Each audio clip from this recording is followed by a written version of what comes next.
अब आपने डिग्री और रेडियन तो नाप लिया, तो इनके आपस में रिलेशन क्या होता है, नहीं वो याद करना अलग की बात है कि ऐसे ऐसे हम कर देंगे, इनमें रिलेशन क्या होता है। सबसे पहले हम रेडियन की बात करते हैं। रेडियन बनाने के लिए क्या करेंगे, आपको एक सर्कल बनाना पड़ेगा, ठीक है। हमने इसको माना ये एक इनिशियल लाइन है, ठीक है, और इसकी रेडियस कितनी है, आर है, और अगर हम ये ओ ए है, अगर हम एक आर्क ले लें, आर्क ओ बी, और इसकी लेंथ कितनी ले लें, आर ले लें, तो ये एंगल कितना हो जाएगा, 1 रेडियन। थीटा कहाँ से हो जाएगा, जब मैं आर ले रहा हूँ तो यानी कुछ रेडियन का मतलब हम दिमाग में ले रहे हैं। अगर मैं एक स्ट्रेट लाइन एक खींच लूँ, यहाँ पर एक स्ट्रेट लाइन खींच लेता हूँ, ठीक है, एक स्ट्रेट लाइन खींच लेता हूँ ओ बी, ठीक है, तो ज़रा ध्यान से देखिएगा, ये पूरा एंगल कितना है, 1 स्ट्रेट एंगल है ना ये,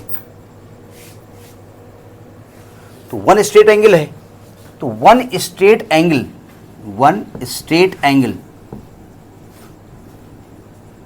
180 डिग्री होता है ना, क्योंकि डिग्री के बारे में आप पढ़ चुके हैं। अच्छा, अगर मैं रेडियन की बात करूं, ये पूरा रेडियन कितना होगा, यानी एंगल इसका नाम क्या नाम दे दें, ए ओ बी दे दें। अगर रेडियन में बात करें एंगल ए ओ बी, तो कैसे निकलेगा, आर्क अपान रेडियस। भाई एंगल निकालने का फॉर्मूला क्या होता है, आर्क अपान रेडियस, आर्क अपान रेडियस। यहां पर आर्क क्या है, ये यहां से लेकर के यहां तक की आर्क की लंबाई कितनी है, ए बी है। अरे भाई हाफ पेरीमीटर है ना, हाफ सर्कमफ्रेंस। अभी सर्कल का सर्कमफ्रेंस कितना होता है, और ये थोड़े मालूम है सर्कमफ्रेंस, इतने बड़े हो गए हम इतनी छोटी सी बात याद रखेंगे, 2 पाई आर होता है ना, और इतना कितना होता है, पाई आर होता है। तो नहीं या इसको पाई आर अपान आर लिख सकते हैं, आर कट जाएगा ना, तो ये पाई आ गया ना, पाई क्या रेडियन आ गया ना, तो पाई रेडियन आ गया ना। अच्छा, ये जो एंगल मेजर कर रहे हो वो भी यही मेजर कर रहे हो आप यहाँ पर, यानी डिग्री में इसकी वैल्यू कितनी है 180 डिग्री, और रेडियन में कितनी है पाई रेडियन। तो क्या मैं कह सकता हूँ कि 180 degree is equal to pi radian, ये रेडियन और डिग्री का रिलेशन है। अगर मैं डिग्री को उसमें बदलना चाहूँ तो आप कहेंगे कि 1 डिग्री बराबर पाई बटे 180 radian, theta degree is equal to pi बटे 180 इंटू थीटा रेडियन। तो इसीलिए जब डिग्री को हम बदलते हैं तो आपसे कहा जाता है पाई से मल्टीप्लाई कर दो, 180 से डिवाइड कर दो, और ये काहे में बदल जाएगा, रेडियन में कन्वर्ट हो जाएगा। रेडियन को पाई के टर्म में आप छोड़ सकते हैं, ठीक है। अब एक वैल्यू हम निकाल देते हैं, इस वैल्यू को याद कर लीजिए। देखो, pi radian is equal to 180 degree, और 1 radian is equal to 180 upon pi degree. यहाँ पाई की वैल्यू क्या लिखी जाएगी, 22/7। यहाँ पाई की वैल्यू क्या लिखी जाएगी तो अगर मैं इसको लिख दूँ 180 अपान 22/7, तो कोई दिक्कत, काहे में बदल गया, डिग्री में। इसको 2 से काट दो, 11 आएगा, और 2 ने उठा 90 आएगा, 963 60 630 आएगा ना, 630 बटे 11 डिग्री।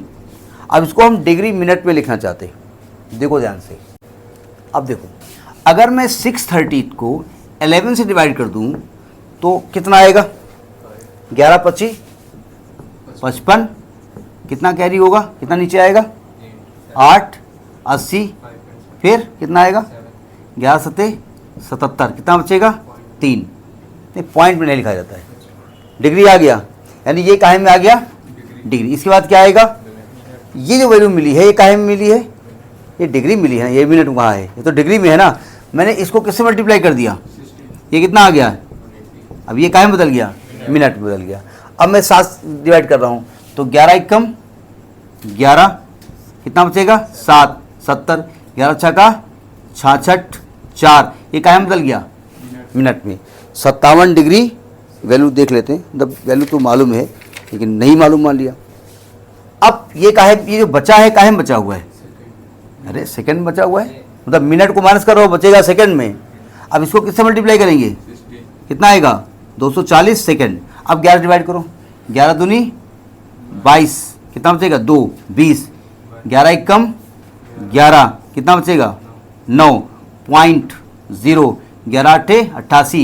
अब 21.8 लिखो चाहे 22 कर दो इसको भाई, अब यहाँ पॉइंट लगा सकते हैं, तो यानी ये 22 लिखा जाएगा। तो 57 डिग्री 16 मिनट 22 सेकेंड।